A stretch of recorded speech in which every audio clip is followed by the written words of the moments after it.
기도하겠습니다. 하나님, 오늘 이 시간에 이 자리에 모여 하나님 앞에 나와 예배 드리게 해주시면 감사드립니다. 일주일 동안 주님과 함께하며 무사히 이 자리에 나오게 해주시면 감사합니다. 주님, 지난 날을 돌아봅니다.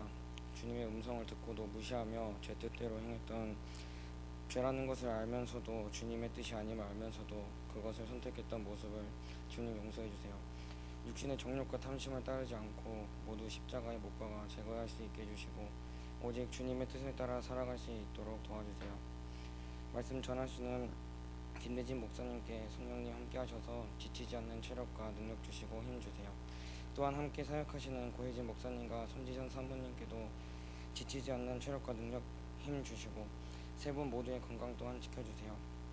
주님, 이제 목사님을 통하여 주님 말씀 듣기를 원합니다. 주님, 목사님을 통해 말씀 들을 때 세상의 것들로부터 자유하게 해주시고 그 말씀이 가슴 깊이 들어와 찔러 쪼개져서 새 사람으로 거듭날 수 있게 해주세요.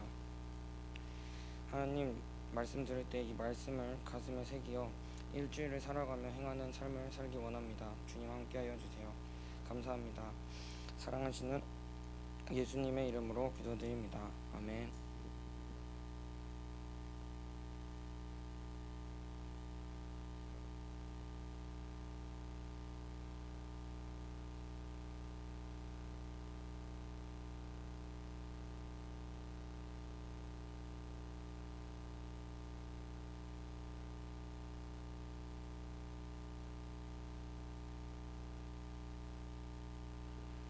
하나님께서 오늘 우리에게 주신 말씀 시편 24편 1절로 10절의 말씀, 제가 한 절 읽고 여러분이 한 절 읽겠습니다.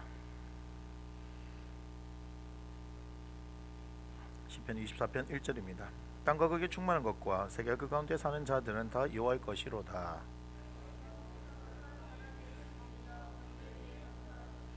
여호와의 산에 오를 자가 누구며 그의 거룩한 곳에 설 자가 누구인가?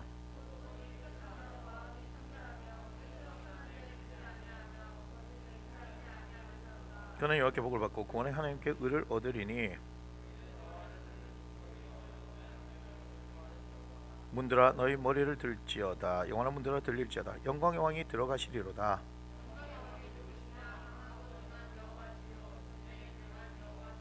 문들아 너희 머리를 들지어다. 영원한 문들아 들릴지어다. 영광의 왕이 들어가시리로다.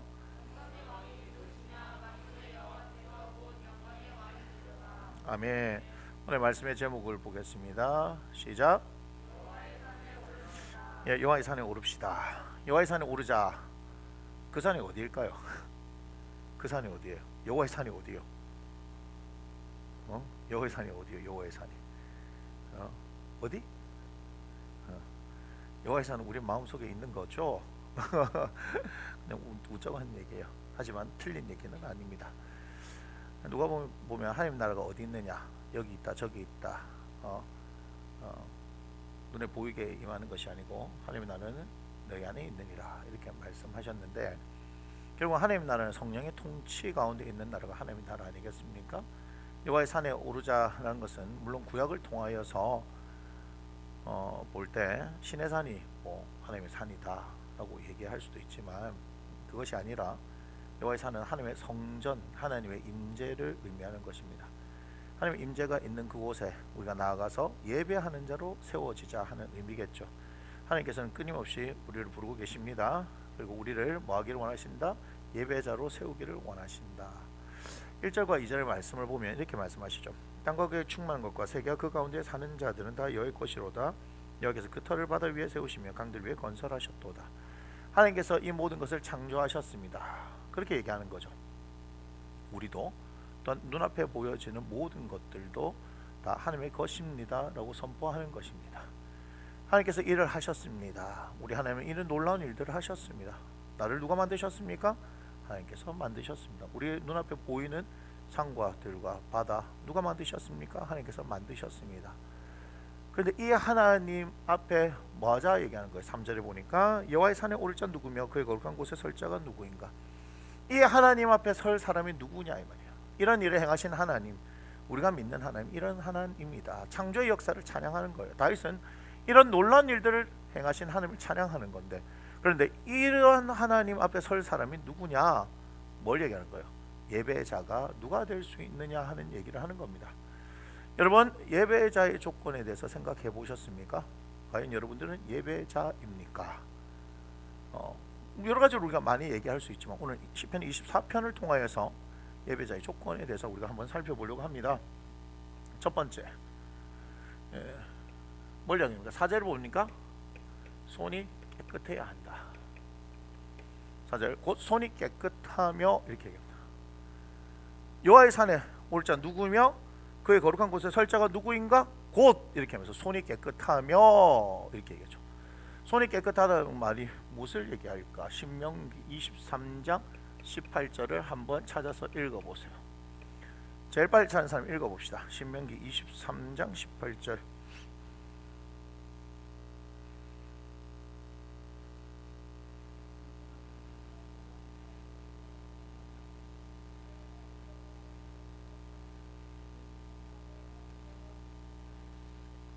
아멘. 그렇게 얘기하죠.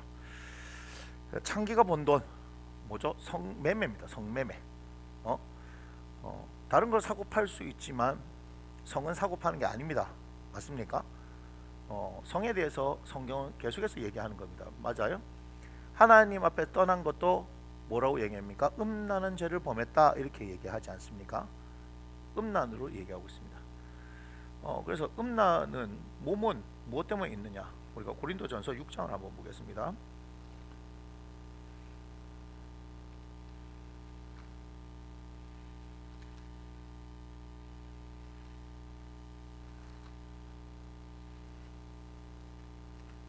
자, 고린도전서 6장 있습니다. 13절을 한번 보면요.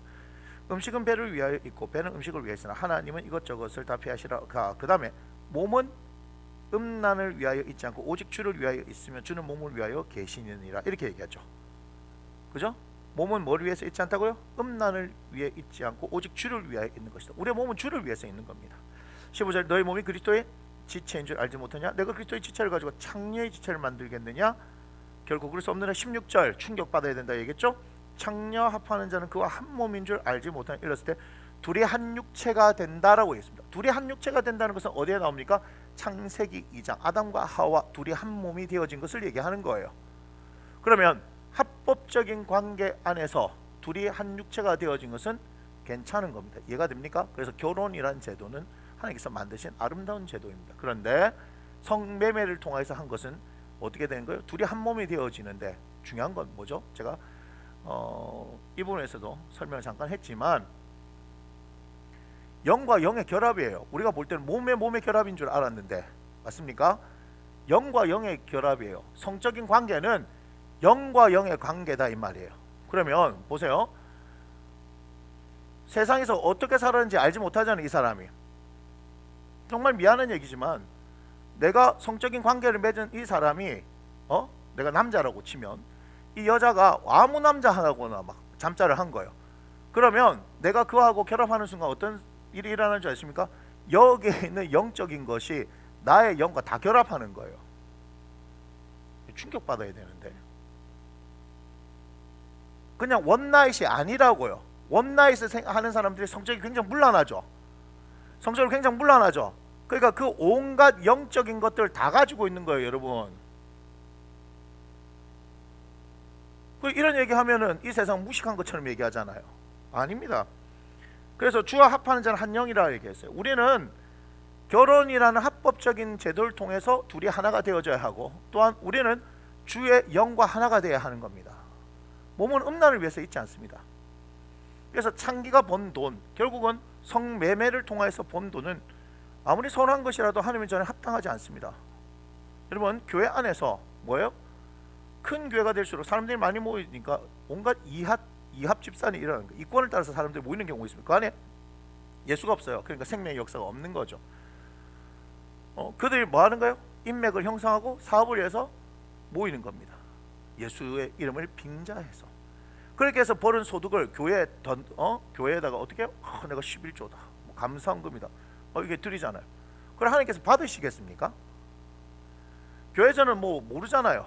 그것이 어떤 의도로 되어 있는지 알지 못했기 때문에 헌금에 개수는 하겠지만 하나님께서 받지 않으신다. 그런 돈을 하나님 받지 않으신다. 개 같은 자의 소득 이렇게 표현죠. 아주 격하게 표현한 거죠. 그럼 개 같은 자의 소득이 뭐냐? 그냥 창기가 번 돈과 개 같은 자의 소득이 같이 나와 있으면 뭐요? 그게 거의 동급으로 이루어지는 관계의 어떤 부정하고 불법적인 방법으로 번 돈을 얘기하는 거 아니겠습니까? 하나님께서는 무엇을 기뻐 받으셨습니까? 누가복음 21장에 보면 가난한 한 과부의 2렙 돈을 귀하게 받으셨다는 것을 기억하셔야 됩니다. 우리 하나님은요 외모로 취하는 분이 아닙니다. 우리 하나님은 사람의 중심을 보시는 거예요. 그래서 여러분 항상 여러분의 중심이 어디 있느냐 하는 것을 보셔야 합니다. 또한 이사야 59장 3절을 한번 찾아보세요.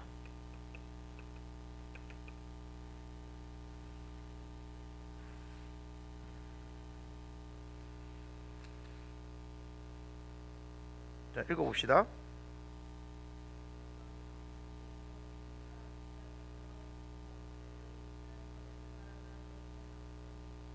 아멘. 뭐라고 했습니까? 너희 손이 피에 더러워졌고 너희 손가락이 죄악에 더러워졌다라고 말씀합니다. 이사야 59장 1절과 2절을 보면요 어떤 말씀이 나오냐면 하나님이 손이 짧아 구원하지 못하심도 아니고 귀가 둔하여 듣지 못하심도 아니다라고 말씀하시죠. 뭐래요? 오직 죄악이 너희와 하나님 사이를 갈라놨다. 너희 죄가 그의 얼굴을 가려서 너에게 듣지 않으시게 합니다 라고 얘기하면서 죄로 인해서 하나님과 우리 사이가 갈라졌다는 것을 분명히 얘기합니다. 이것을 회복하러 오신 분이 예수님 아니겠습니까? 에베소서 2장에 보면 원수된 것을 그 육체로 허셨다라고 말씀하십니다. 그런데 보니까 이는 왜 하나님께서 구원하시지 아니하시고 왜 하나님이 듣지 않으시냐 봤더니 이는 너희 손이 피에 더러워졌고 너희 손가락이 더러워졌다라고 얘기합니다. 죄악으로 인해서 더러워졌다는 거예요. 결국은 손이 깨끗하다는 말은 뭘 얘기하는 것이냐?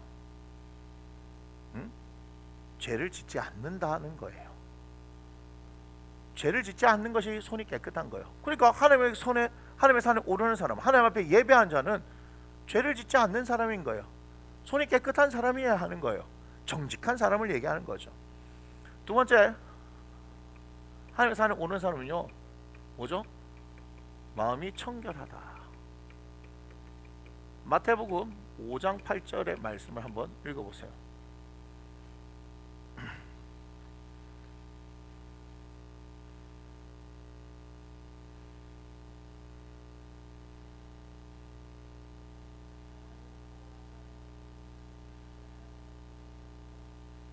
네, 그렇게 얘기하죠.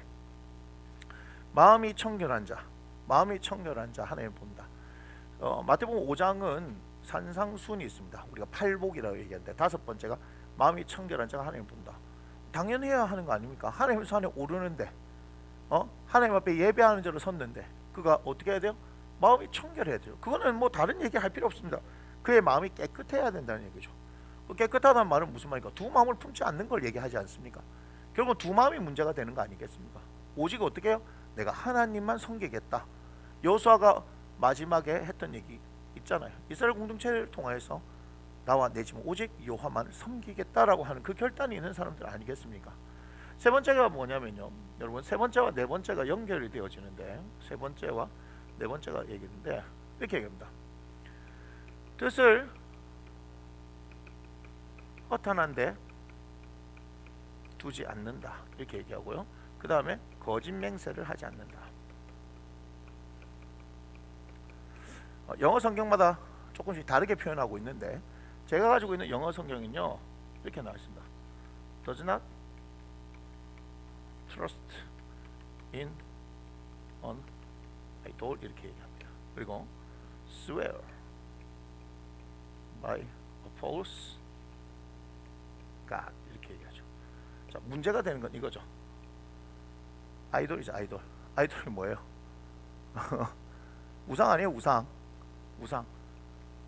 그 다음에 뭡니까? false God. 이게 지금 소문자 가시면요 하나님을 제외한 잡신들을 얘기하는 거 아니겠습니까? 뭐 얘기해요? 뜻을 허탄한 데 둔다라고 얘기하니까 하나님이 아닌 곳에 내 마음이 가 있다는 거예요. 마태복음 6장에 보면 두 주인 겸하여 섬길 수 없다 분명히 얘기하셨죠. 우리는 언제든지 하나님을 선택할 수 있고 하지 않을 수도 있는 존재들이다 하는 얘기입니다. 그래서 여러분의 중심을 항상 점검해 볼 필요가 있지 않겠습니까? 여러분의 중심은 어디 있습니까? 하나님께 있습니까? 여러분 점검해야 합니다. 또한 거짓 맹세 이렇게 되는데, 맹세는 성경에 보면 모든 일의 최후 확정이다라고 얘기합니다. 구약에 보면 여러 가지 맹세들이 있는데 그 중에서 요셉이 눈을 감기 전에 이스라엘 공동체에게 얘기합니다. 맹세시킵니다. 뭐라고 맹세시키냐? 나중에 너희들이 출애굽하게 될 텐데 그때 뭐하라? 나의 해골을 가지고 나가라 이렇게 얘기합니다. 그래서 출애굽기에 가지고 나오고 여호수아서에 보면 어떻게 돼요? 묻히는 그 장면이 나오게 되어지는 거예요. 그러니까 맹세했는데 그 맹세한다 하는 부분에 대해서 우리가 함부로 맹세하지 말라라고 성경이 또 얘기를 하고 있지 않습니까? 근데 거짓 맹세를 한다는 말은 뭐냐 하면 이거예요. false god에 의해서 맹세를 한다 하는 의미는 뭡니까? 사실 거짓말한다는 얘기예요. 쉽게 하면 거짓말하는 얘기예요. 그러니까 거짓의 특징이 뭡니까? 사탄의 특징 아니겠습니까? 당연하죠. 거짓말하는 자들은 하나님 앞에 합당한 자들이 아닙니다. 마음이 하나님에도 가 있지 않고 또한 거짓말하는 사람들이 어떻게 여호와의 산에 오르겠습니까? 그렇지 않나요? 그러니까 우리는 계속해서 우리의 동기, 우리의 마음을 점검해 볼 필요가 있는 겁니다. 우리 오늘 예배하러 나왔음에도 불구하고 우리의 마음의 동기가 하나님 앞에 있지 않다면 우리는 이 부분에 대해서 심각하게 생각을 해봐야 될 필요가 있는 겁니다. 하나님께서 이것을 통해서 5절을 보면 무슨 말씀하시냐 이렇게 말씀하시죠. 그는 여호와께 복을 받고 구원의 하나님께 의를 얻는다. 어떤 사람들이요? 손이 깨끗하고 마음이 청결하며 허탄한 데서 뜻을 두지 아니하고 거짓 맹세를 하지 않는 사람들은요, 이걸 보니까 어때요? 5절을 통해서 보니까 하나님께 뭘 받는다? 복을 받습니다. 그런데 6절을 보니까 뭐라 표현하냐? 이렇게 얘기해요. 이는 여호와를 찾는 족속이요 야곱의 하나님의 얼굴을 구하는 자로다. 뭐요? 하나님을 찾는 사람, 하나님의 얼굴을 구하는 사람. 할렐루야. 자, 저는 이렇게 표현하죠. 하나님의 얼굴을 구한다. 한마디로 이렇게 얘기할 수 있는 거예요. 무슨 말이냐? 여호와의 산에 오를 사람 누굽니까? 거룩한 곳에 설 자가 누굽니까? 라고 얘기했을 때 손이 깨끗하고 마음이 청결하고 뜻을 허탄 데에 두지 아니하고 거짓 맹세를 하지 않습니다. 이걸 한마디로 하면 하나님의 얼굴을 구하는 사람입니다. 즉 하나님만을 구하는 사람이에요. 그러니까 여러분들의 인생이 그렇게 되어지기를 원합니다. 이게 왜 중요하냐? 이유가 있습니다. 하나님의 얼굴을 구하는 것은요, 두 가지로 볼 수 있어요. 출애굽기 33장 17절로 23절에 보이고 빌립보서 3장 7절로 14절을 통해서 볼 수 있습니다. 출애굽기 33장은요 32장 다음에 나온 내용이죠. 32장에 무슨 사건이 있습니까? 금송아지 사건이 있는 거예요. 그 이후에 일어났던 일인데 출애굽기 33장 11절에 따르면 모세에 대해서 친구와 같이 대면하여 이야기를 한다 이렇게 얘기합니다. 하나님께서 모세를 어떻게 해요? 친구처럼 직접 얼굴과 얼굴을 맞대어 보듯이 이야기하는 사람이다라고 얘기해요. 그래서 17절에 이렇게 얘기하죠. 야, 나는 이름으로 너를 알고 너는 내 목전에서 은총을 받은 사람이야 이렇게 얘기하는 거죠. 그러니까 뭐 얘기해요? 야, 난 너를 잘 알아. 그리고 너는 다른 어떤 사람보다 더 많은 은혜를 받고 있는 사람이야 라고 얘기하는 거예요. 그러니까 하나님께서 이 말씀하시자 모세가 뭐를 얘기하는 겁니까? 이렇게 얘기하는 거죠. 그렇다면요 주의 영광을 내게 보여주시옵소서. 오호! 무슨 말이냐? 하나님께 인정받은 이 기회 가운데 우리는 어떤 것이든 이야기해도 될 듯하는 어떤 분위기가 있지 않습니까? 느헤미야 1장을 시작했을 때 자기가 왕 앞에서 술 맡은 관원장으로 있는데 자기의 형제들이 와서 뭐라 얘기합니까? 예루살렘의 폐허가 된 부분을 얘기할 때 자기가 수심이 가득해가지고 있을 때 어떻게 해야 됩니까? 하나님을 물어보고 있을 때 왕이 야, 네 얼굴에 수심이 어떻게 가득하냐 하면서 이야기가 시작될 때 느헤미야가 어떤 기회를 얻습니까? 자신의 그 상황들을 이야기할 수 있는 기회를 얻게 되는 거잖아요. 그래서 성병을 수축하러 갈 수 있는 그런 여건도 마련해지는 그런 상황도 있는 거예요. 다시 말하면 지금 모세가 하나님 앞에 섰을 때 분위기가 너무 좋아요. 지금 사실 분위기 너무 좋아요. 야, 너는 내 목전에 은총도 입었고 난 이름으로 너를 알아. 그러면 어떤 것이든 이야기할 수 있는데 모세가 보세요. 어떤 걸 얘기했습니까? 나는 하나님의 영광을 보기를 원합니다. 그 뒤에 보니까 어때요? 야, 내 얼굴 보고 살 자가 없다라고 얘기하는 거죠. 그러니까 한 곳을 지정해 주셔서 모세를 숨기시고 그를 가리시고 어때요? 그의 뒷모습을 보여주셨다. 이렇게 얘기가 마무리되고 있는 게 출애굽기 33장 17절 이후의 말씀입니다. 그런데 우리가 생각해 볼 때 모세가요 처음부터 하나님을 알았던 사람인가요? 아니에요. 그가 40세에 광야로 도망가서 40년 동안 아무런 소망 없이 뭐 하던 사람이었어요? 양치던 사람이었어요. 어느 날 호렙산에서 하나님께서 떨기나무 가운데서 나타나셔서 모세를 부르십니다. 당신이 누구십니까? 라고 하면서 대화가 시작되어지는데 하나님께서 여러 이야기를 하시면서 결론은 뭐냐? 내가 너를 보내겠다는 거야. 출애굽하는데 내 백성을 이끌어냈는데 내가 너를 보내서 이끌어내겠다라고 얘기한 거야. 그러니까 모세가 신에서 할렐루야 감사합니다 하나님, 이 늦은 나이에 저를 불러주셔서 너무 고맙습니다. 제가 목숨을 다해서 헌신하고 충성해가지고 막 그놈의 것만 한번 해보도록 하겠습니다. 이렇게 성경이 이야기하고 있는 거 맞죠? 예, 굉장한 사람들입니다. 아니란 걸 알고 있습니다. 모세가 어때요? 못하겠습니다. 표적을 보여줘도 못하겠습니다. 나중에 어떻게 저는 막 말도 못합니다. 우와, 40세의 모세는 어땠습니까? 어느 날 그 형제들 돌볼 생각해서 나갔다가 애굽 사람이 히브리 사람에게 못살게 구는 걸 보고 한 방에 때려 눕혀가고 시체를 파묻어 붓는데 이제는 40년이 또 지나니까 아무것도 못한다 라는 그런 상황이었어요. 그래서 우리 하나님께서 화가 나셔서 안 가 이놈의 새끼야 이렇게 얘기한, 말 못한다고? 야 네 형 대원자로 삼아줄게, 가라 하는 거예요. 가라 하는 거. 그래서 명령을 받고 즐거운 마음으로 모세가 순종해서 갔죠. 그죠? 아닙니다. 뭐 어찌할 수 없이 간 거예요. 갔는데 하나님의 역사가 일어났었으면 야 이쯤이면 막 바로가 두 손 들만한데 이놈의 새끼는 뭐 끄떡도 안 해. 끄떡도 안 해.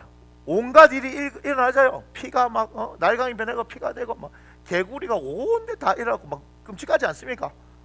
안 끔찍해요? 여러분들이 이게 밥 먹으려고 했는데 막 개구리가 막 계속 올라와. 그 안에서 뭐 해요? 밥을 먹을 수 있습니까? 야, 그런 상황들부터 시작하고 말도 안 되는 상황 있잖아요. 그럼 모세가 생각해 보는 거죠. 아이, 이 정도 되어지면 그냥 손 들만한데, 야, 바로 독하대 독해. 그래가지고 나중에 어떻게 합니까? 10번째 재앙, 장자를 다 쳐버리죠. 그게 유월절 아니겠습니까? 그래서 통해서 나가게 되는 거예요.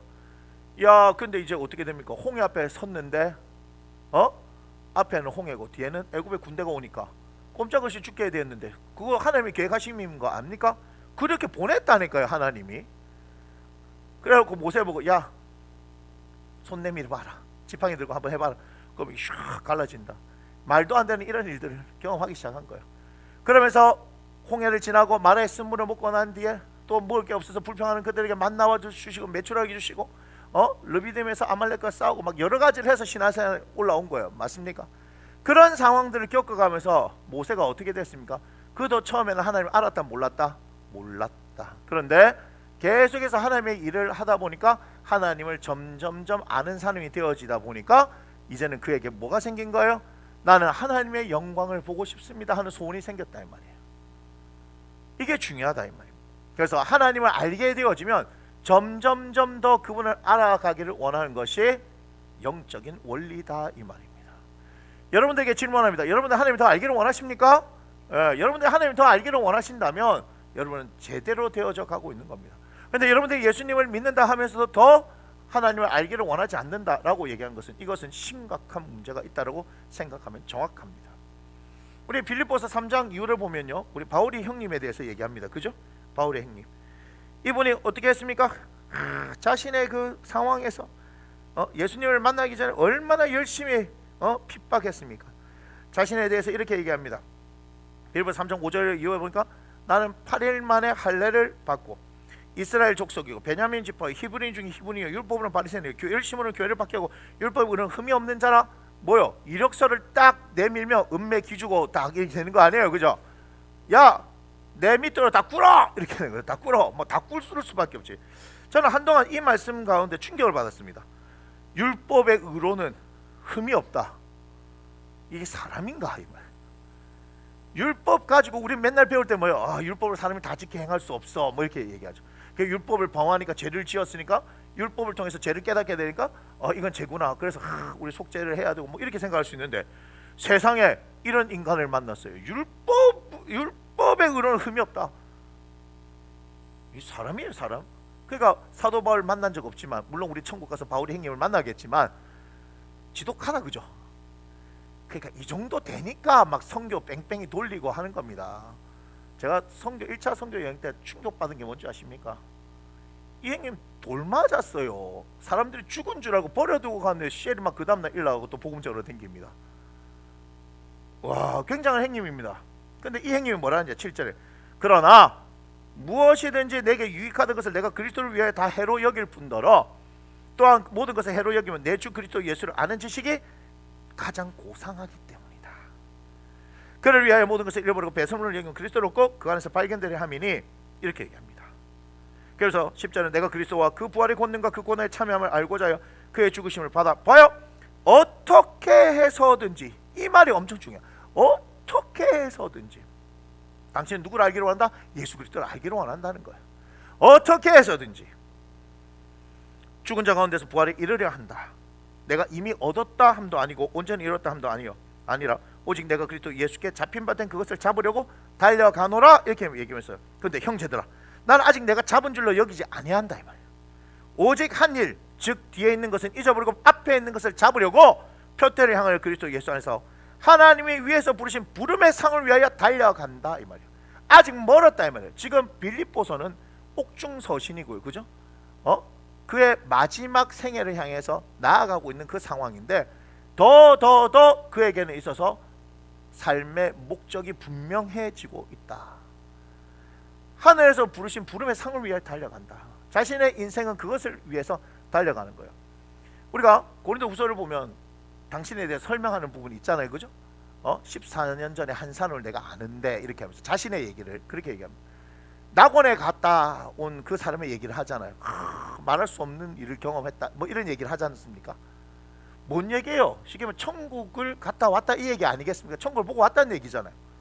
그런데 그가 막 천국에서 이렇다 저렇다 이렇게 얘기하지 않습니다. 하지만 분명히 보고 온 건 맞습니다.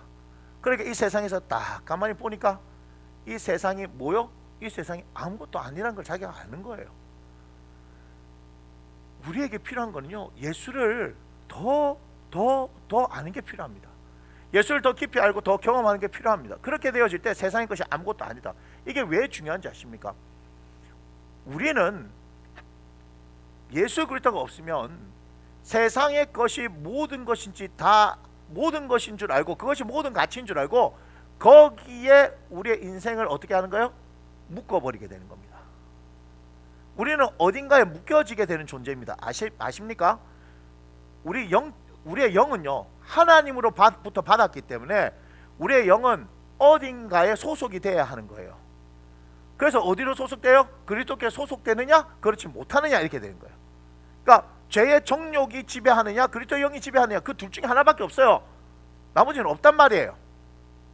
이해가 됩니까? 근데 죄의 정욕에 사로잡히게 되어지면 무가치한 것, 그래서 요한복음 6장에 보면 썩을 양식을 위해서 일하게 되는 거예요. 썩을 양식을 위해서 일하게 되는 거예요. 그러나 그리스도의 영이 우리 안에 들어오면 영생하도록 있는 양식을 위해서 일하게 되어지니 세상의 가치가 아무것도 아닌 것인 줄 알게 되어지는 겁니다.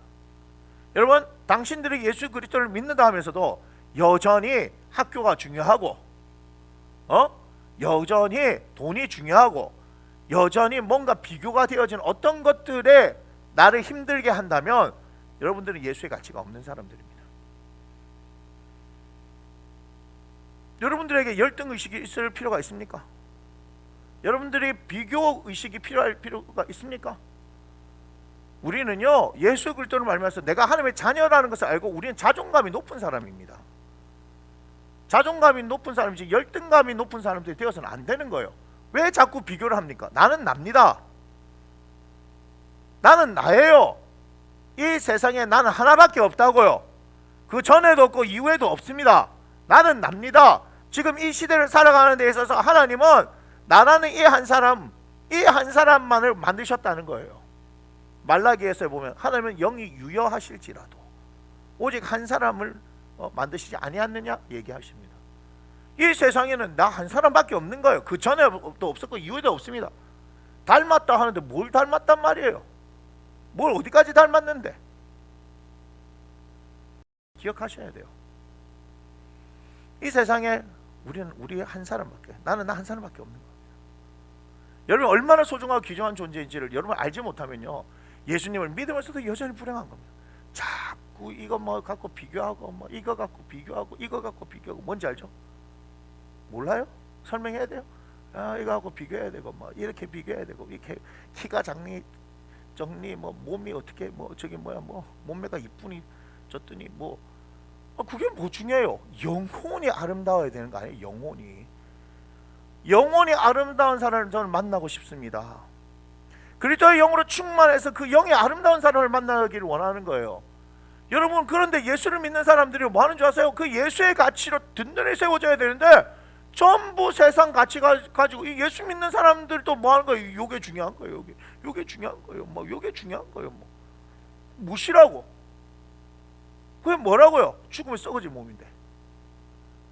우리에게는 뭐가 중요한 거예요? 우리에게는요, 우리의 영적인 부분, 우리의 영이 얼마나, 우리의 속사람이 얼마나 강건하고 아름다우냐, 그걸 봐야 되는 거 아니겠습니까? 도대체 뭐 하자는 거죠, 도대체? 그 바울이 형님이 그래 얘기하는 거잖아요. 4장 11절을 보니까 내가 궁핍함으로 많은 것이 아니니라. 어떠한 형편든지 나는 자족하기를 배웠느니 나는 비천에 처할 줄도 알고 풍부에 처할 줄도 알아. 모든 일 곧 배부름과 배고픔과 풍부와 궁핍에 처할 줄 아는 일체의 비결을 배웠느냐. 그러니까 내게 능력 주신 전자 내가 모든 것을 할 수 있다라는 얘기하는 거예요. 바울이 형님이 대단한 형님입니다. 일체에 자족하는 비결을 배운 겁니다. 우리에게 이런 자세가 필요하지 않습니까? 뭐 있을 수도 있고 없을 수도 있고 뭐 그런 거지. 뭐가 겁나는 겁니까? 자꾸 우리는요 육적인 것을 추구하는 사람이 되면 안 된다는 거예요. 영적인 것을 추구하는 사람이 되어야 되는 거죠. 할렐루야. 그래서 하나님의 얼굴을 구하는 사람, 그 사람들이 하나님을 예배하기에 합당한 사람이라는 것을 기억해야 하십니다. 할렐루야. 그러면서 7절부터 이제 10절을 보니까 우리가 또 찬양도 이렇게 드리겠지만 문들아 이렇게 얘기하죠. 너희 머리를 들지어다. 문이 머리가 어디 있어요? 안 맞잖아. 문들아 머리를 들어라. 문에 머리가 달려있는 모양이야. 그렇게 생각하면 곤란합니다. 문은 누굴 얘기하는 겁니까? 우리를 얘기하는 거죠. 영어선 보니까 door, you gate 이렇게 얘기합니다. 문, 너 게이트, 입구 얘기하는 거, 출입구 얘기하는 거죠. 그러면서 우리니까 머리를 들어라. 머리 들어서 뭐 하는 거예요? 영광의 왕이 들어오시니까 뭐하라? 하나님의 기꺼이 맞아들을 준비를 하라 이렇게 얘기하는 거죠. 예배하러 왔으니까 예배하러 왔으니까 우리 하나님은 어떤 분이라고요? 영광의 왕이시라고요. 하나님의 산에 올라 보십시오. 그분을 예배하기 위해서 올라 보십시오. 하나님의 얼굴을 찾는 사람에 대해서 그 산에 올라 보십시오. 올라 보면 뭘 보게 됩니까? 하나님의 영광을 보게 되는 거예요. 하나님의 영광을 보게 되는 거예요. 그 하나님께서 우리에게 오시겠다는 거예요. 그래서 우리의 마음을 어떻게 돼요? 오픈시켜야 하는 겁니다. 그래서 문이 중요하죠. 계시록 3장 20절, 창세기 4장 7절. 자, 찾은 사람 읽어보세요.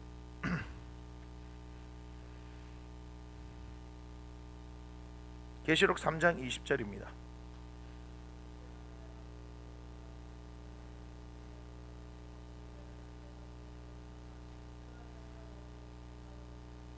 아멘. 창세기 4장 7절.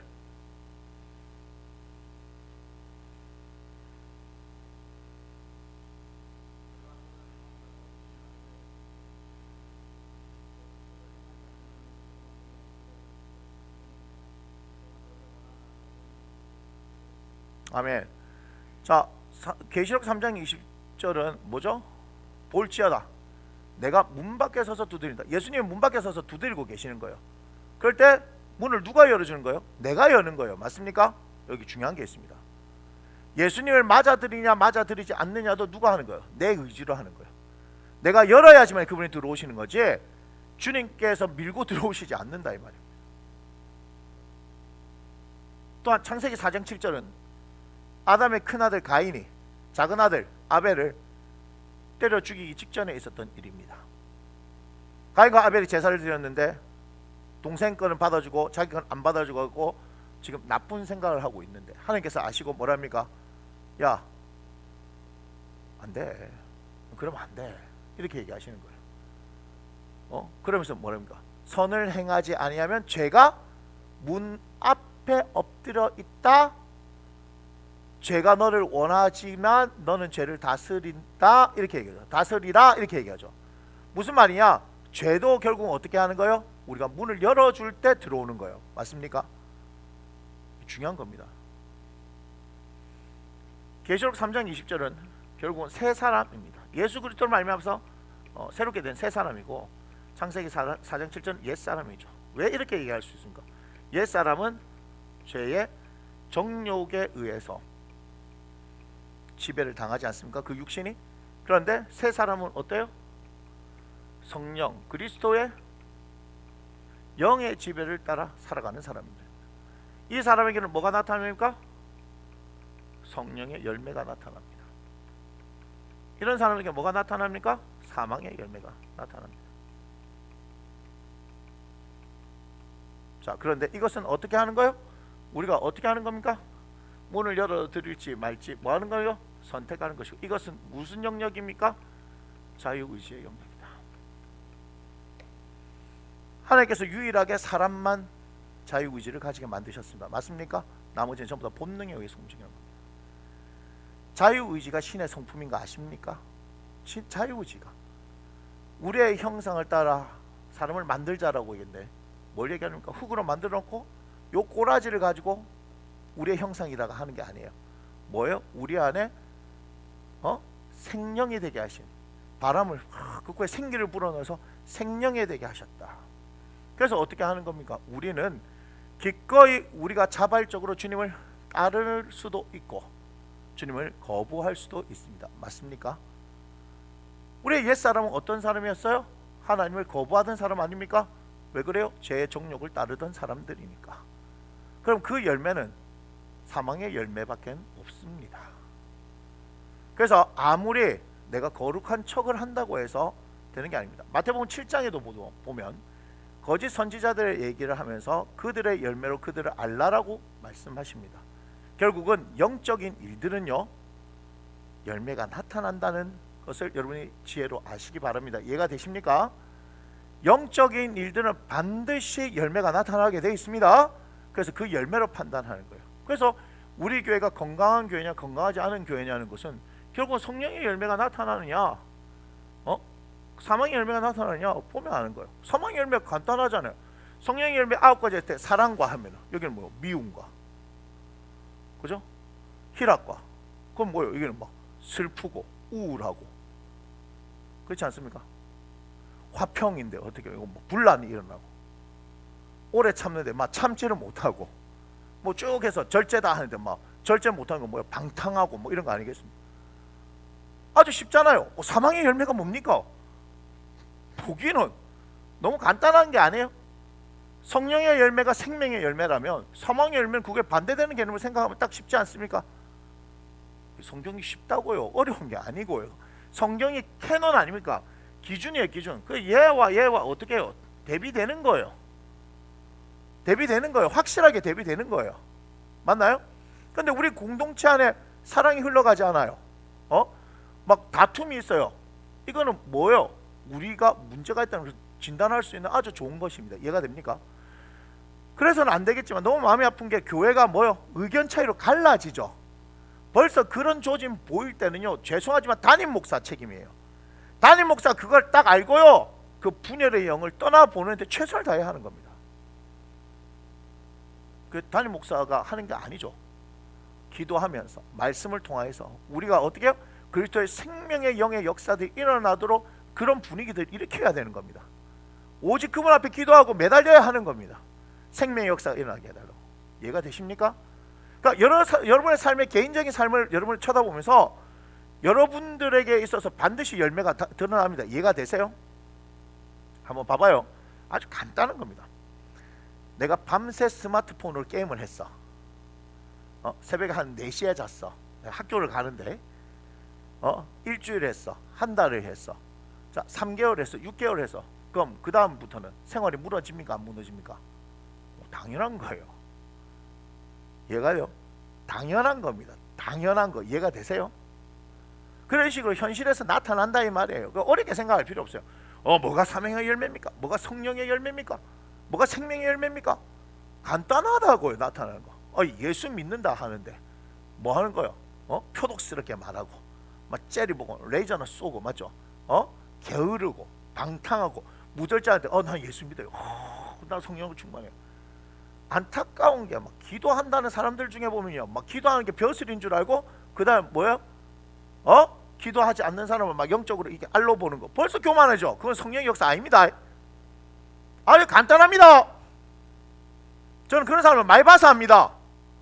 막 기도한다고 지들끼리 무리를 막 해놓고 뭐 아닌 사람들은 막 자기 밑으로 알로 세우고 막 이렇게 하는 걸 제가 실제로 봤기 때문에 그런 얘기하는 거예요. 그냥 하는 얘기 아닙니다. 굉장히 교만합니다. 그래서 성령의 역사 아니에요. 벌써 방언한다고요? 성령의 역사 아니에요. 그거. 아니 열매로 아는데 그 열매가 지들끼리 모이고 지들이 뭐가 된 것처럼 아니 교회 안에서 한 자리 차지하면 벌써 이건 아니지 않나요? 담임 목사 뭐합니까? 그때 개박살을 내야 하는 게 담임 목사 하는 일이에요. 어디서? 예수의 이름을 빙자해가지고 분열시키고 미혹하게 만드냐고. 여기 아니면 교회가 아닌 줄 뭐 없는 줄 아세요? 나가라 이 새끼들아. 그러면 썩은 건 도려내야 됩니다. 그래서 나병에 대한 규례가 있는 거예요. 썩은 건 도려내야 합니다. 공동체 이해가 되세요? 이스라엘 공동체 음란을 행하니까 어떻게 다 죽여버리죠. 여러분 정신 똑바로 차려야 합니다. 교회 안에 치리가 제대로 안 일어나니까 엉망이 된 거. 교회를 우습게 하는 거예요. 여하면 교회가 아니야? 가라고 그래. 목사가 사랑이 없어가 아니요. 니들도 중요하지만 권면했는데 안 들으면 뭐 할 수 있습니까? 정신 똑바로 차려야 되는 거예요. 별의별 사람들 많습니다. 별의별 사람 많습니다. 뭐 귀신 쫓아낸다고 해서 헛질을 하는 사람들부터 시작했고요. 뭐 예언한다고 해서 헛질을 하는 사람들 많고요. 이상합니다. 이상합니다. 왜요? 열매를 보면 압니다. 열매를 보면. 제가 얘기하잖아요. 저는 성령을 어떻게 인정한다고요? 생명을 살리는 부분에서 인정하는 거예요. 제가 은사가 있다, 능력이 있다 그렇게 얘기하지 않습니다. 그냥 살려야 하기에 그냥 기도하는 거고 주님의 뜻을 구하는 거예요. 그거 말고는 없습니다. 뭔 말인지 아시겠습니까? 저는 어릴 때부터 훈련된 게 제 먹은 밥그릇은 제가 치웁니다. 근데 요즘 어느 놈의 새끼가 말을 더럽게 안 들어가고 내가 밥하라고 계속 하고 있는 겁니다. 숟가락 젓가락 그건 다 훈련의 의도가 있는 거예요. 알겠습니까? 우리 목사님 했더니 뭐 밥도 안 푸고 집 하면 지가 처먹지 갖다 달라 하고 말이야. 저는 원래부터 그런 사람입니다.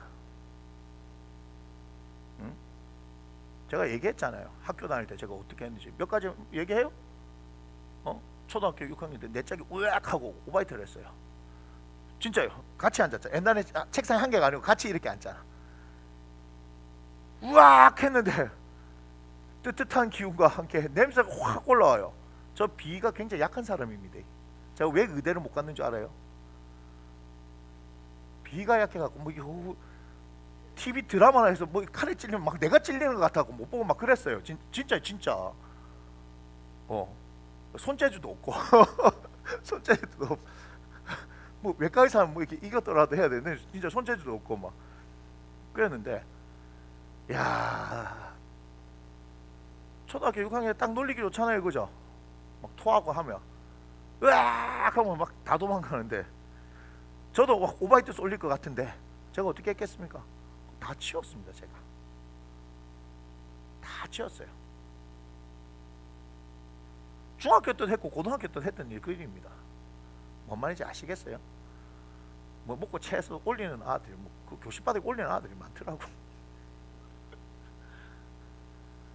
고등학교 2학년 때는요, 우리가 남자 학교였어요. 남녀공학이야. 남자 학교인데 우리 반이 그 뭐요? 옛날 완전 나무는 아닌데 처음에 이제 그 나무판 같은 그 느낌으로 해갖고 뭐 교실 바닥에 있어요. 돌바닥이 아니고. 그러면 옛날에 뭐요? 왁스 이렇게 해가지고 그죠? 실내화 신고 다니고 할 수 있는 그런데 남자 학교니까 이제 그런 게 다 없어져가지고 그냥 다 운동화 신고 다니는데 그때 기억납니다. 4, 5월 식목일 제가 아직도 기억납니다.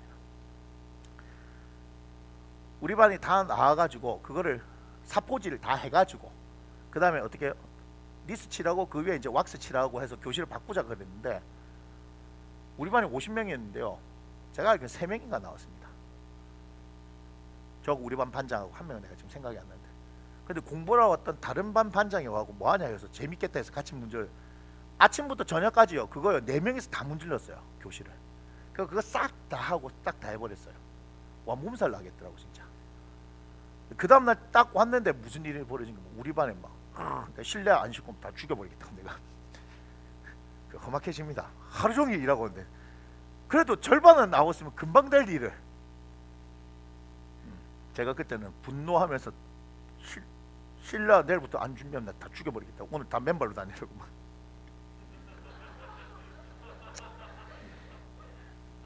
제가 많이 어렸어요. 근데 그렇게 그런 거 다 했어요. 청소 시간에 우리는 5교시 마치면 청소 시간이 있었어요. 그리고 청소하고 나서 6교시를 하고 보충 수업을 했는데 남자 학교에 보면요 청소하는 사람만 합니다. 보통 힘없고 연약하고 착한 애들. 진짜 남자 학교는 장난이에요. 약육강식의 세계고 정글의 법칙입니다 거기는. 근데 제가 연약하진 않잖아요, 그죠? 예. 한때는 주먹으로 우리 반 정도는 평정을 하고도 그랬으니까. 근데 제가 단 한 번도 청소를 안 한 적이 없습니다. 책상 다 밀어내고 다 쓸고 다 닦고 그거 제가 고등학교 3년 동안 안 한 적이 없습니다. 소위 말해서 노는 애들은요 자기 청소 때 안 합니다. 근데 저는 한 번도 빠진 적 없이 그걸 다 했습니다. 뭔 얘기 하는지 아시겠습니까? 제가 무슨 얘기 하는지 아시겠어요? 저는 삶으로 그렇게 살았다고요.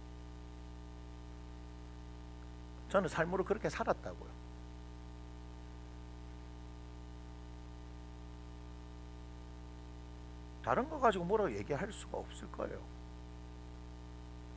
저는 교회 생활할 때도 마찬가지로 빼본 적이 없습니다. 무거운 피아노를 옮기는 것부터 해서 페인트 칠, 크리스마스 트리 만들어서 막 목숨을 걸고 종탑 위에 올라가기도 하고 막.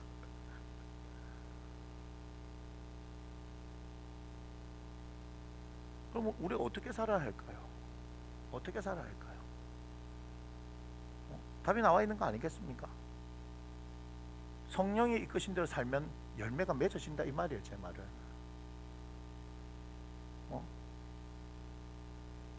예수님을 따라서 우리가 살아가는 인생이 되어져야 하지 않겠습니까? 근데 계속해서 어떻게 해요? 우리는 이것을 예수님께서 십자가에서 해결해 주셨는데 왜 계속해서 죄의 정욕에 따라 살아가고 있습니까? 전 여러분들이 성령을 따라 사시기를 바랍니다. 성령을 따라 사는 방법을 모르겠다고요? 그래서 하는 겁니다. 뭐가 필요한 겁니까? 우리에게 훈련이 필요한 거죠.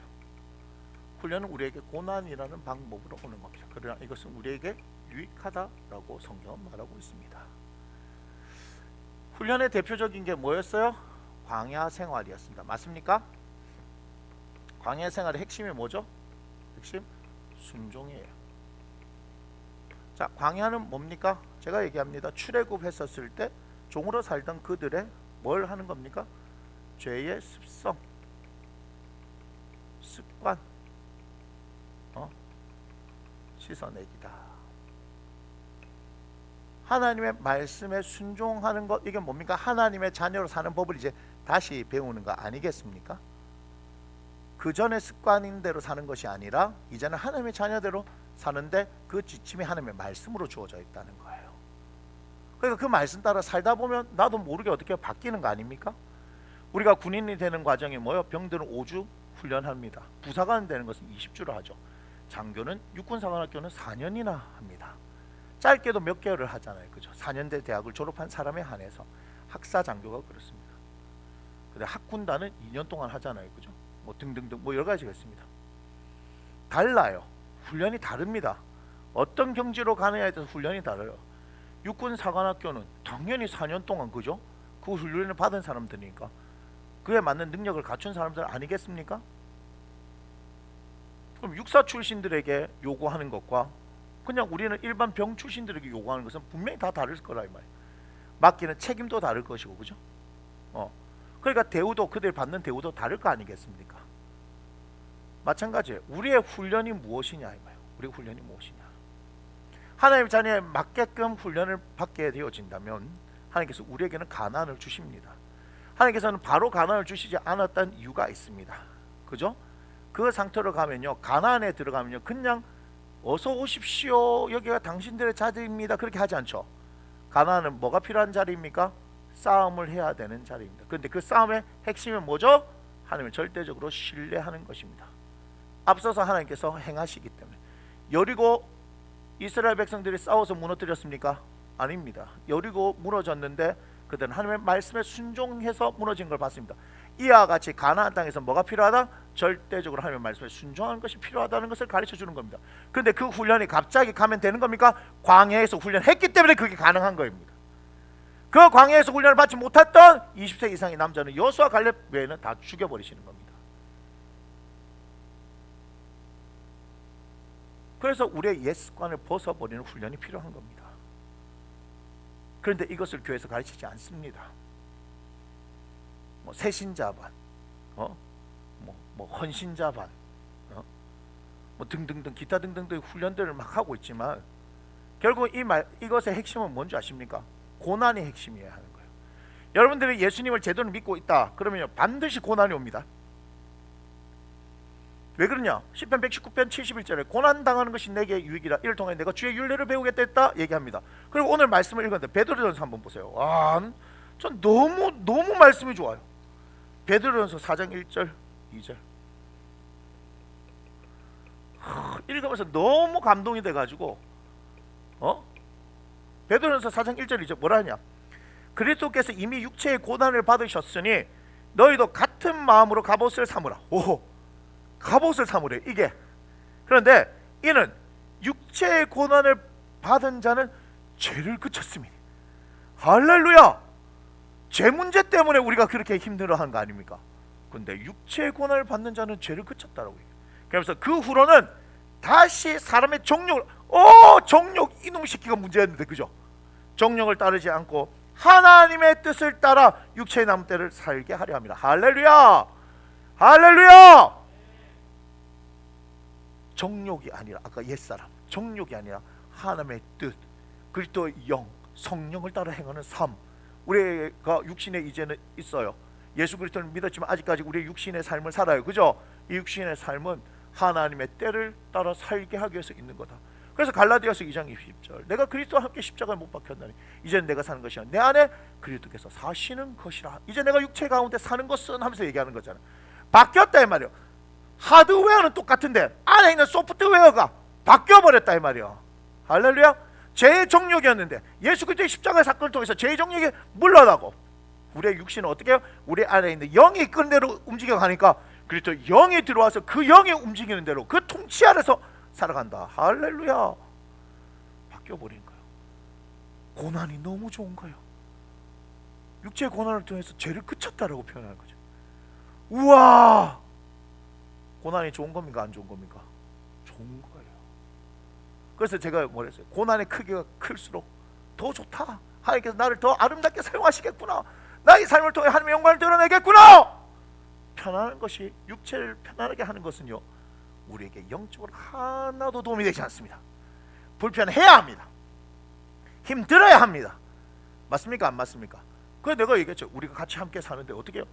빨래도 열심히 하고 청소도 열심히 하고 음식물 쓰레기도 열심히 버리고 나 하온이만 보면 좋은 거야. 내가 그 하온이 얘기 한번 했잖아. 음식 쓰레기 버리라고 했는데 요즘만 눈 하나 깜짝 안 하고 다 버립니다. 이게. 훈련하기 나름입니다. 요 복권이 있지만 인도 가가지고 그 뭐 하수도 마치 막힌 거, 하수도 막힌 거, 그 제대로 안 됐거든. 뭐 거기 뭐 이 장화 이만큼 되는 거 신고 이만큼 되는데 들어간다 그랬는데, 팬티 입고 야 미안하다. 팬티 입고 들어간답니다. 어디를요? 음식 쓰레기는 어디 안 되겠다 이거지. 하원이 자랑했는데 갑자기 복권이 나타나고 나는 그래도 여기까지 오늘 우리 알잖아요. 이게 장화 이게 있잖아요. 장화 옷 그거 신고 들어가서 하는 줄 알았더니 그 하수도 막히면 들어간다 그랬지. 하수도 인도에 그 잘 안 돼 있어요. 상하수도 시설 그 막히면요 이런 거 입고 들어가는 줄 알았더니 오늘 처음 하네. 안스만 입고 들어간다. 존경합니다. 사람이 달라 보이네 오늘. 어, 그래서 우리는 진짜 우리가 성경 한 번씩 나가야 되겠어, 그래. 단기 성경 이런 거 말고 막, 야 그런 데서 막 하면서 목사님 좋아요 수용할 수 있는 정도 돼야 되지. 미안해요. 미안해요. 넘어간 거 맞습니다. 그래 우리가 그렇게 훈련 받으면 하나님께서 멋지게 사용하시지 않겠습니까? 우리 그렇게 따지면 너무 편안한 삶을 살지 않습니까? 그죠? 우린 너무나 넘치는 게 많아요. 너무 넘치는 게 많아요. 우리 이제 이사 가지마. 그건 이거보다 더 좋아요. 환경이 점점점 더 좋아지잖아요. 그런데 어떻게 해요? 우리는 좋아지면서 감사가 없어지고 좋아지면 계속해서 불평한다고요. 생각해 봐야 될 문제 아닙니까? 저는 참 감사한 게 그걸 얘기하잖아요. 그 방 한 칸짜리에서 살기도 하고 방 두 칸짜리에서 살기도 하고 또는 막 재개발되는 그런 데서 우리 애들하고 막 살기도 하고 그 얘기했는데 우리 식구만 있는 게 아니고 너무 식구도 하나 더 데리고 와서 살기도 하고 오갈 데가 없어가지고. 그런데도 행복했어요. 딸들 아들 행복했어 안 행복했어? 그렇지. 행복했어요. 재밌었어 안 재밌었어? 예. 는 좀 끝나고 나서 보자. 그래요. 그 힘든 생활이에요. 갈 데가 없어가지고. 그런데 어때요? 그런 세월들이 우리에게는 힘이 되는 거예요. 온실 속의 화초처럼 여러분이 안 컸으면 좋겠습니다. 비바람 견뎌내는 잡초 같은 인생. 저는 그렇게 살았으면 좋겠어요. 여러분 그런 성장들이 있었으면 좋겠습니다. 훈련 기꺼이 받아내십시오. 그럼 하나님께서 원하는 사람으로 성장시켜 나갑니다. 근데 성령을 따라 성령을 의지해서 여러분 살았으면 좋겠습니다. 하나님의 말씀 가운데서 기도하면서 하나님의 뜻을 구하면서 그렇게 살았으면 좋겠습니다. 오늘 이 말씀을 하나만 더 하고 여러분들에게 마치려고 합니다. 하나님은요 여러분들을 그냥 이 땅 가운데 보내신 게 아닙니다. 그러니 하나님께서 이 땅에 여러분을 보내신 이유를 꼭 물어보시기 바랍니다. 하나님 제가 이걸 해서 하나님께 영광 올려드리겠습니다 이런 얘기 하지 마시고 하나님의 영광을 위해서 살려고 하니까 저를 어떻게 쓰시겠습니까? 이렇게 물어봐야 되는 거예요. 다른 거 아시겠죠? 하나님 내가 이 일을 해서 하나님께 영광 올려드리겠습니다 이 말은 내가 하고 싶은 거 할게요 이 말이에요. 뭐죠? 주님 저를 이 땅에 보내셨으니까 하나님의 영광을 위해서 살기를 원하는데 제가 무엇하기를 원하십니까? 그러면요 어떤 때는요 내 생각하고 완전히 달라도 하나님 뜻이 완전하시죠? 무슨 얘기야? 내 얘기예요. 내가 원하는 건 뭐였습니까? 나는 변호사가 되고 정치를 하고 한 교회 장로로서 우리 목사님을 열심히 섬기면서 그렇게 하는 게 내 꿈이었어요. 근데 하나님께서는 뭘로 불렀어요? 목사로 불렀는데 그 목사도 요즘 하기 싫어하는 개척교회를 시키셔가지고 그나마 빨리 이렇게 하나님께서 성장시켜 주셔서 내가 숨이라도 쉴 수 있는 거지. 정말 싫었어요. 완전 반대 아니에요, 그죠? 그런데 요즘 제가 그 얘기합니다. 목사하기 참 잘했다. 너무 행복하다. 너무 좋다. 내가 이거 안 했으면 우리 하원이 우째 만났겠네. 내가 이거 안 했으면 우리 상원이 우째 만났겠네. 복구이 어떻게 만났고, 그죠? 나를 아니면 어떻게 만났겠어? 내가 안 했으면 여러분들하고 제가 목회를 안 했으면, 그죠? 여러분들 어떻게 만났겠어요? 우리 이거 알던 사람 있습니까? 제가 2011년에 김에서 3월 2일 날 올라왔는데 그때 요 알던 사람 아무도 없어요. 여기 알던 사람 있습니까? 10년 전에 나하나 10년 후에 여기서 나를 만날 걸 생각이라 했나? 그때 신학교 이제 가려고 준비하러 올라올 때였는데 2012년에 예찬아이를 만나고 13년에 주영이를 만나고 내 생각이나 했나?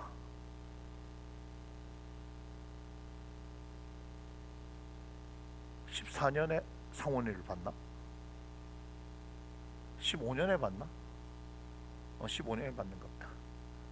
그리고 여기 어디 우리가 계획해가지고 그 본사님 15년 맞다 15년 내 목사 고시치고 막 했었어 그때 천지도 모르던 서지연이 어? 어. 우리 여기서 어떻게 계획했던 사람도 있습니까? 근데 너무 좋아요. 저는 여러분들이 너무 좋습니다. 하나님을 만나게 되어서 하나님 안에서 만나게 해서 너무 좋고 여기서 제 손을 통해서 세례 받은 사람도 있죠. 이 목사만 느낄 수 있는 기쁨인 거 아십니까? 입교식을 탁 하고 무릎이 시원찮고 지금 이제 다음부터 할 때 무릎을 내가 꿇을 수 있는지 없는지 모르겠지만 내가 무릎 꿇어서 여러분들의 발을 붙들어 줄 때 그때 진짜예요. 주님의 마음으로 섬기겠다는 그런 마음이 있는 거예요. 이거는 목사만이 할 수 있는 기쁨이에요. 이야, 정치한다고 변호사 한다고 장로 한다고 했으면 내가 목사님 돕는다 얘기했지만 막 목사님 가르치려고 안 했을까? 다른 장로님들하고 있으면서 뭐 니들이 뭘 하노? 뭐 안 했겠을까? 그래놓고 내가 하나님 믿는다 하고 천국 간다고 얘기했는데 알고 봤더니 어떻게 천국에 네 자리 없다 이렇게 하지 않았을까? 전 너무 좋습니다. 그리고 하나님 안에서 우리가 꿈을 꿀 수 있는 게 너무 좋고 여러분 정말입니다. 여러분들 같은 10대 20대를 보면서 무한한 꿈을 꾸고 그림을 그릴 수 있는 여러분들을 만나서 내 인생 내 마음대로 살아서 너무 힘든 인생이었지만 여러분들은 어떻게 해요? 바르고 분명하고 확실한 길을 제시할 수 있는 인생을 살 수 있어서 너무 고맙다는 거예요. 실패는 실수는 저 하나로 족합니다. 나무심는 교회 사랑하는 성도들, 내 사랑하는 자녀들, 목사가 그렇게 실패하고 힘들고 어려웠지만 그러나 지금 그걸로 인해서 어떻게 여러분들에게 그 하나님을 가르치고 하나님의 뜻을 가르치고 여러분의 인생 가운데서 무한한 가능성이 있다는 것을 가르칠 수 있음으로 말미암아 여러분을 일으켜 세울 수 있는 이 일에 쓰임받게 되어진 게 너무 감사하다.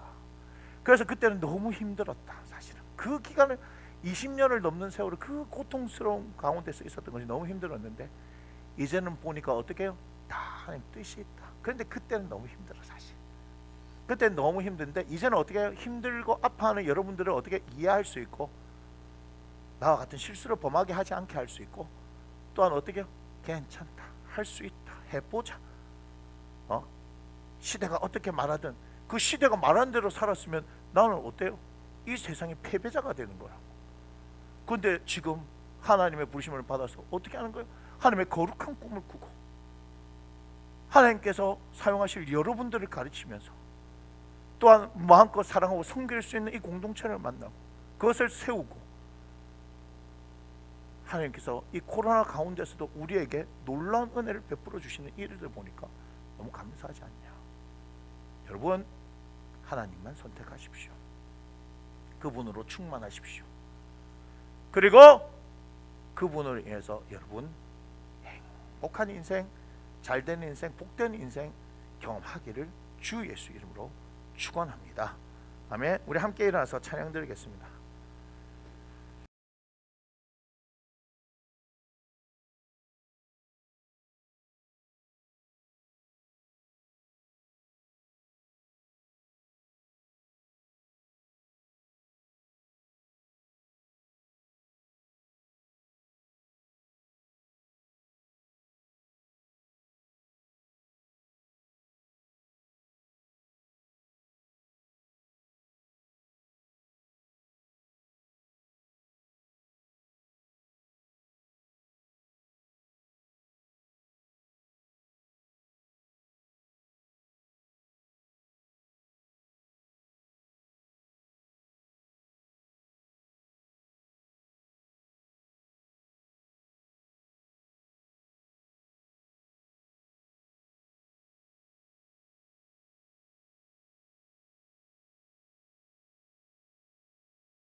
기도합니다.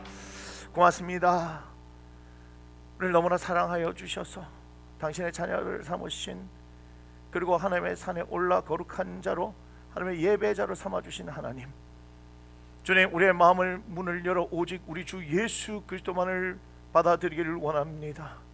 우리의 머리를 들어 영광의 왕이신 당신을 맞이하기를 원합니다. 주여, 우리 가운데 오셔서 행하여 주시옵소서. 우리가 그러한 결단으로 하나님 살아가게 하여 주옵소서. 하나님, 하나님의 기쁨이 되어지기를 원합니다. 사용하여 주옵소서. 사용하여 주옵소서. 쓰임받는 하나님의 사람들 되게 하여 주시옵소서. 또한 하나님 앞에 감사의 우리의 마음을 드리는데 이 마음 하나님 받으시고 아름답게 사용되어져 주의 영광이 드러나기를 주 예수를 축복하오니 함께하여 주옵소서.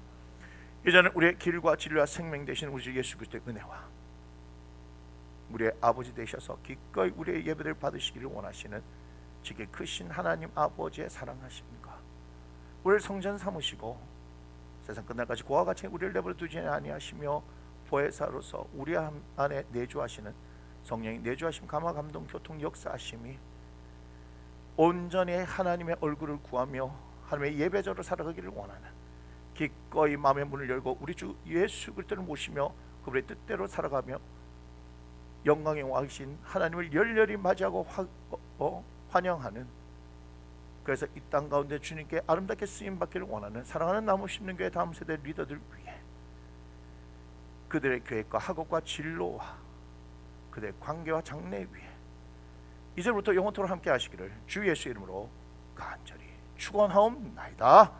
아멘.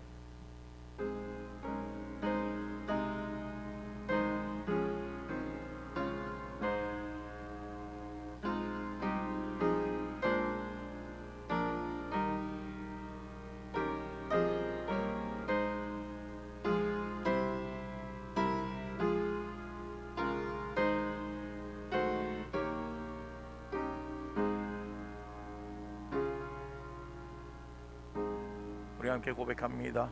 이 모든 영광을 하나님께 올려드립니다. 아멘. 자리에 앉아주시고 광고하겠습니다.